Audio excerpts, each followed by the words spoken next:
Hello guys, good morning সবাইকে। তো সকাল সকাল চলে এসেছি একটা ছোট্ট ভিডিও নিয়ে। তো আজকে আমরা গেছিলাম সকালবেলা, তো ঘুম থেকে উঠেছি 5টার সময়, কিন্তু শুয়েছিলাম, ওঠা হয়নি। 6:30টায় উঠেছি। আর তারপরে গেছিলাম একটু বাজারে, হাঁটতে গেছিলাম। সেখান থেকে এসে জমিতে গেছিলাম আমাদের আম পাড়তে, দেখতে আম হয়েছে কিনা। তারপরে এই আম দুটো পেড়ে এনেছি।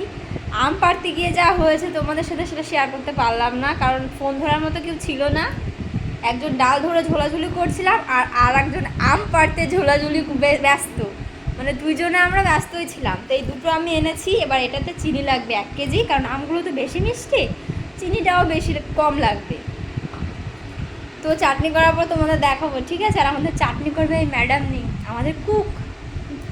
আরও অনেক কিছুই এনেছি। আর কি যেন বলে ওগুলো, কি ওগুলো কোথায় রেখেছো?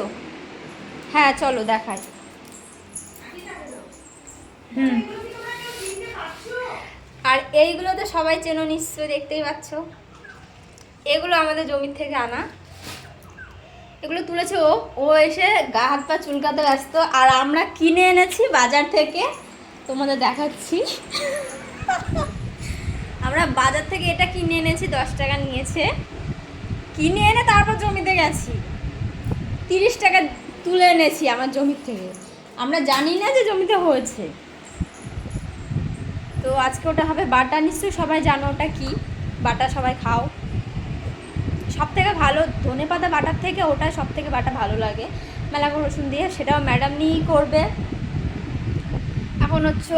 তো চলো, রান্নার পরে তোমাদের সাথে খাবারের মেনু শেয়ার করবো আজকে। স্পেশালি আজকে নর্মালি হবে সব কিছু, নিরামিষই করব, মানে উনি করবে আমিও করব। তো যাই হোক, তোমাদের সাথে ক্লিপটা শেয়ার করার চেষ্টা করব অবশ্যই। এবার থেকে ভিডিও দেবো, ব্লগ যেমনই পারি দেবো। তো তোমরা ভিডিও অবশ্যই দেখো প্লিজ। আমার বড় ভিডিও তো দেওয়া হয় না, আজকে শর্টের মতো করতে গিয়েও বড় হয়ে গেল। তো চলো, সবাই ভালো থেকো, সুস্থ থেকো, টাটা, দেখা হচ্ছে পরের ভিডিওতে।